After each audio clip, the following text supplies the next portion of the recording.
Hey everybody, welcome back to another editing tutorial with Casey. Today I'm going to be showing you how to rotoscope. In this particular project I've been working on this last week, I have these interviewees that I'm doing some titles over, but as you can see, I've got the title going all the way across the screen, but I want their body to look like it's in front of it, or that it's kind of like passing behind them. And so I'm using the rotoscope in After Effects to trace the outside of where their body is so that it will kind of like pass behind them. Here, I'll show you an example. Notice right here as I play how the edge is tracked and it looks like it passes behind her. So what I've done here is we got this title and all this built out already. So then I've set my in and out points for the clip where it's going to be shown on screen. I've already got that figured out that this section right here is the only time he's going to be shown on screen where I want that title. And part of the reason I've chosen a shorter section for this is because being rotoscoping can be kind of a tedious process sometimes, especially if they move around a lot. Sometimes I have to go frame by frame by frame. I had one the other day that I rotoscoped that probably took me 3 or 4 hours to get the whole clip done. It looked great once I was finished, but it took quite a while. All right, so I've got my in and out points set, and one thing that's a crucial step is I need to make sure that I turn my graphic layer off first so that it does not export with the video, because that's the section that I am actually specifically trying to cut out. So now that I've got those turned off, got my in and out points set, I'm gonna go ahead and export this. You can either go to File, Export Media, or what I like to do is just Command M, pulls the window up. Then from here, I'm gonna go Match Sequence Settings, because I want this to export at the highest quality I can. Because I'm going to be exporting it from here, importing it into After Effects, and exporting it again from After Effects to pull it back into Premiere, and then exporting it again in the final video to go out from there. So it's going to go through a few passes of imports and exports, and with each pass, the quality is likely to degrade just a little bit. And so I'm trying to kind of minimize any quality or file quality degradation through those multiple passes. So choosing match sequence settings is going to give me the highest possible settings that matches with my sequence. So I've got that. Then I'm going to click here for output name. I'm going to put it here. I'm going to call this one Todd 2. I'm doing revisions on this video right now, and so I'm actually choosing a different section to title because I've kind of rearranged some stuff.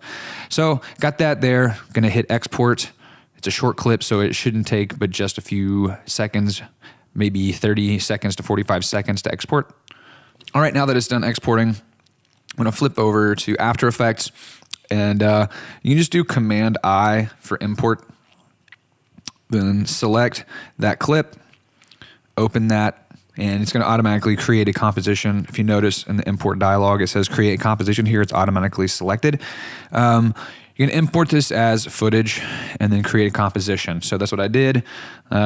You'll see the footage select over here, and then this is the composition. Footage and the composition. I'm just gonna go ahead and turn audio off. I don't need it. I just need the video. So this is the clip right here. And so what you'll notice, next thing I'm gonna do is gonna look back over here in Premiere, and I'm gonna turn the graphic layers back on because I need to make note of where it passes through his body, because I'm only gonna rotoscope out just this section and lay it on top of it, because it's gonna be a lot faster than trying to rotoscope out his entire body, because I don't need to do that much. So I'm just going to make a few notes of different points on here to kind of get an idea of where I need to mask. So I see his like fold in his shirt lines up with the jacket right here. So I know I need to go down at least this far. And then right up here, it's like a little bit below this, like where this kind of like meets on the edge of his tie. Those are my 2 points that I'm looking at. So I'm going to go over to After Effects now. Got this pulled up. I'm going to select my mask tool, and I'm going to come in here and remember this is kind of where I need to go on the high point. I'm going to go a little past it, and then below, was it the 1 to the 2nd crease here, and then the full width of his body. So because I want to go just extend past his like arms a little bit to account for some movement and just to make sure we get a good clean mask.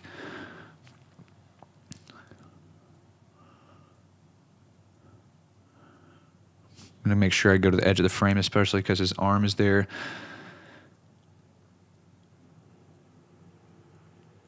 There we go. So that should be more than enough. Yep. So then from there, I'm going to go in and I'm going to double click down here to pull up that layer specifically in here. And I'm going to select my roto brush tool. And then I like to get all my tools out of the way here. Zoom way in so I can see. And then I'm just going to draw real easily on here where I want to keep.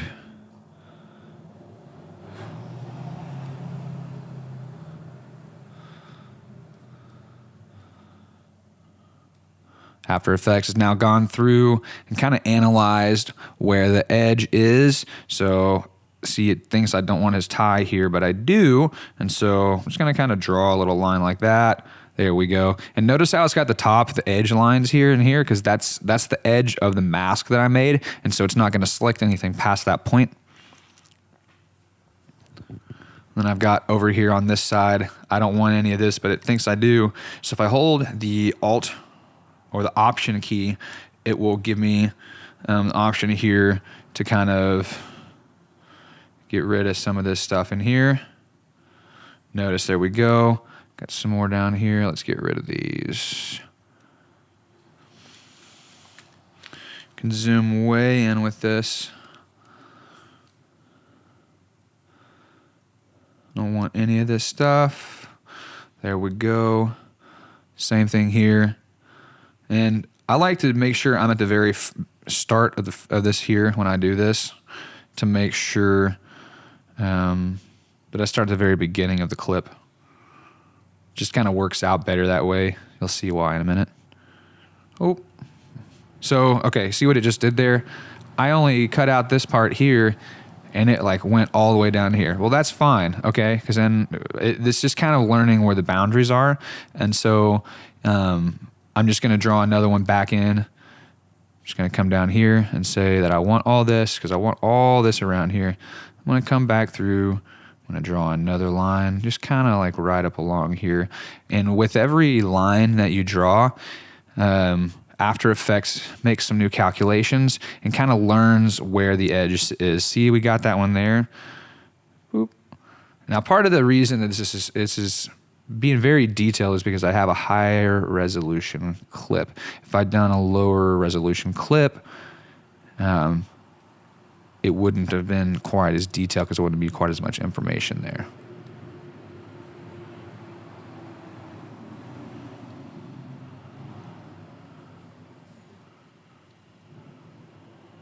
There we go.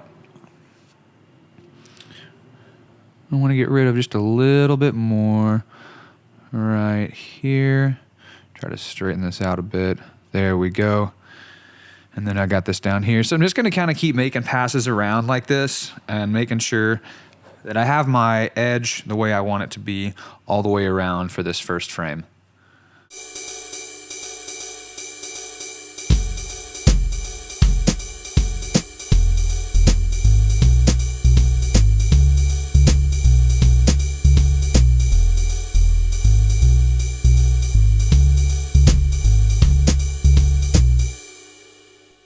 All right, that looks pretty good so far for a first pass. Just a quick little, what I'm gonna do now, I'm gonna go back in and down here in the composition itself. I'm gonna go down to the roto brush. I'm gonna turn motion blur, use motion blur on, and the roto brush matte. I'm gonna twirl this down. I'm gonna do a 10 pixel feather. So I'm just going to soften that edge up a little bit there. See how it feathered that out a little bit? I'm going to bump my reduce chatter up to 100%, and that'll help smooth that out quite a bit more. Sometimes you got to tweak with these numbers a little bit. If they have a lot of moving, sometimes reduce chatter, you got to turn that down a bit because it kind of gets a little wonky. But since he sits pretty still the entire shot, it doesn't really... like I find the results with having the reduced chatter turned all the way up are better, in my opinion. Okay, Now back here in the layer window still, I've got this right down here. It's the range and direction of automatic propagation. Remember at the beginning I said that I like to start at the beginning, and this is why, because then I'm just going to drag this out and it's going to automatically propagate all the rest of the frames for me as I progress this way. Propagating mean it's gonna estimate or try to like keep tracking the frames automatically for you where the line should be from frame to frame, and then you can go frame by frame and make adjustments if needed. And that's what we're going to do now. So start moving through frame at a time and checking my work, checking the lines as he moves around a little bit, just to make sure that everything is still, that the line is where I want it to be. Like I mentioned, he doesn't really move a whole lot, and so this clip is fairly easy. The last time when I did it on the original clip that I used.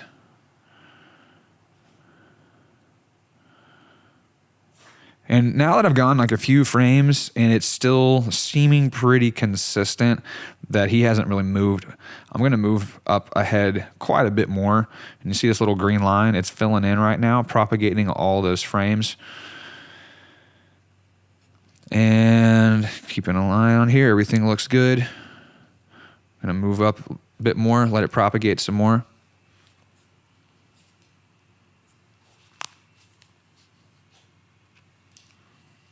He still hasn't even really moved, doesn't look like. Keep going. And basically what you'll do as you're going through is if you ever see spots where you want to adjust and tweak the lines, you can go in and just make your like tweaks. You know, if I want this to be a little bit straighter right here, I could do this.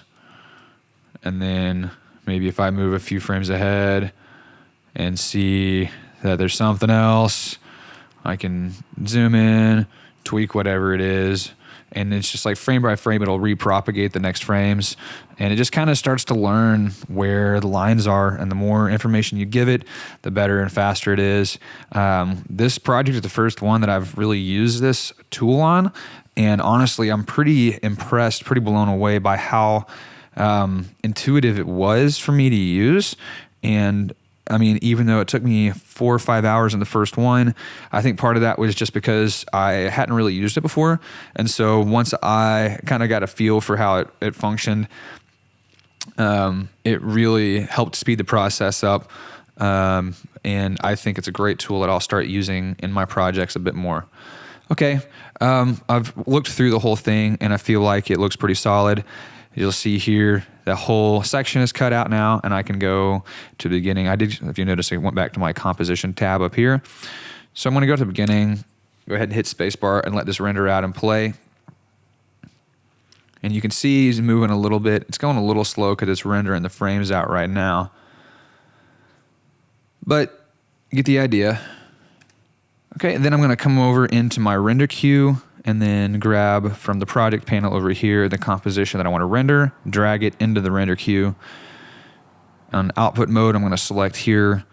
I'm going to go channels, RGB plus alpha. The alpha is the invisible channel. That's what the alpha channel is, so it'll tell, it'll work with Premiere, so that Premiere knows to only show the pixels here, not the masked out ones. Otherwise, if you just did RGB only, it would export it as it is with the white background on there too, and we don't want that. So I'm going to do RGB plus alpha. Everything else, just leave. Hit OK. Output here. I'm going to pick where I want to put this. That's fine right there. Save. Hit render. This is a pretty short one, so it's going to render out pretty quick usually. I think this one's probably about a 15 or 20 second render out. All right, we're done. I'm going to go back over into Premiere now, and I'm going to pull my clip that I just rendered into Premiere. So I'm going to pull up the import dialog, navigate to it, import. Then I'm just going to drag this down, and it should fit right on top because it's the right length. There you go. And now you'll see that he sits on top of it real nicely. So I'm going to render this out real quick, and we'll let you see what it looks like and see how our edges look. All right, we got it rendered out. Let's take a look at the edges and see how it plays.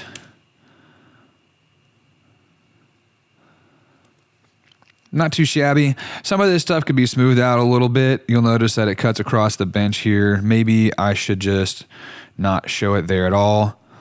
Let's see. Let's go back over here. You can take a look. If I go back to the layer, take a look and see.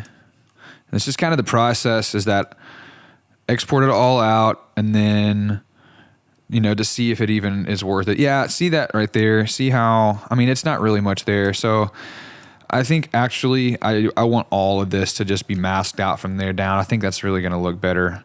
So I'm just going to go back to the beginning here and do what I did before basically, but I'm just going to tell it that I want it to go ahead and show all of this stuff here. Sometimes you got to do it a couple of different ways before it starts figuring out what you want. Part of this is because of the lines that I drew on here earlier. It's still taking those into account.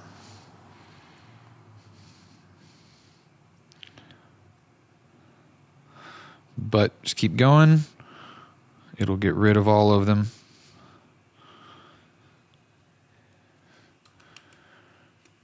Yeah, these are being stubborn, pesky, because I put so many red lines here earlier.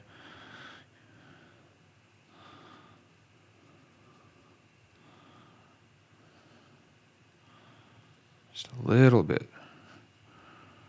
Okay. So now same thing. I'm just going to jump through here real quick, because by now it should know to just go ahead and keep that line all the way down since I started at the beginning. Let it propagate through and see what that frame looks like. Looks like we're good there. Jump way ahead here.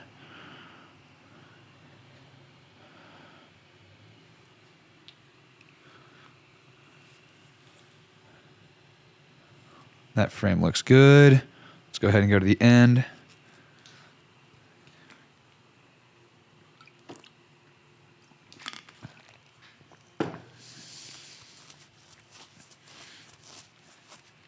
Looks good. All right, so I'm gonna go ahead and render this out again. Go back to the render queue here and just right click and hit duplicate, and go in here, and I would do this, go over and go ahead and delete your old file over here that you just had exported previously. So delete that file, go ahead and render that out. And since I'm using the same file name as before, whenever I go back to Premiere, it's just going to relink to the new file that I'm rendering out right now because I deleted the old one. And so I won't even have to re-import anything into Premiere because the clip in Premiere is just linking to the file. And render's done. Now we'll go back, give this a chance to update, and now you'll notice that it's gone right there. But you still get a little nice light popping through from that back, so the color kind of matches up nicely with it. All right, so then I'm gonna go over here, render in to out. Well, let's check playback again, see how it looks. See, that looks a lot better. I'm happy with those results. And yeah, I might do a little bit of tweaking later, we'll see, but that's how you do some rotoscoping in After Effects. Hope you learned a lot and you're able to use this in your projects. If you do, I would love to see how you've used them in your projects. You can do that. Just send me a link. You can put it in the comments below. And if there's anything else that you'd like to learn about with editing or Premiere or After Effects or any of the Adobe Creative Suite, let me know and I will do what I can to help you learn those things. Thanks for watching.